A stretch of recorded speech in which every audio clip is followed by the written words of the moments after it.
Бақыттың самғасамда көгінде шын, білемін еш уақытта жеңілмесін.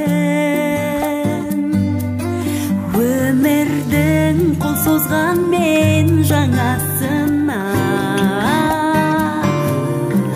өткеннің кім жете алар бағасына. Ата жігіт арында барман аңсы, өтіндеп бойын бөленді бүкіл бағышы. Жандарым жатта жарасын жатып жалап жазатын, табанын түзбен тоздырған түздің тағысы.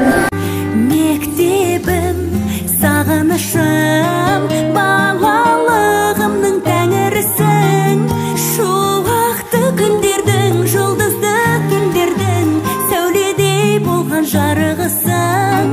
Шуақты күндердің, жұлдызды түндердің, сәуледей болған жарығысың. Бас алаңды желтоқсанда қаңғылы, жамандыққа жанып өткен қазақтың аман қалып өсуі де заңдылы. 2020 жылы 6 мамырда Ақмола қаласының жұртшылығының тілегі ескерілді. Қазақстан Республикасы үкімет жанындағы ономастикалық комиссиясының қорытындысы негізінде Ақмола атауын Астана қаласы деп өзгерту туралы президент жарлығы шықты. Кешірген баланың бар шалалығы, мектебім, сағынышым, балалығымның.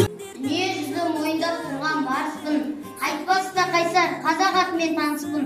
Ғылымда шыққан биігін әлем саған, марғұлан әбді имантай бұқаныш.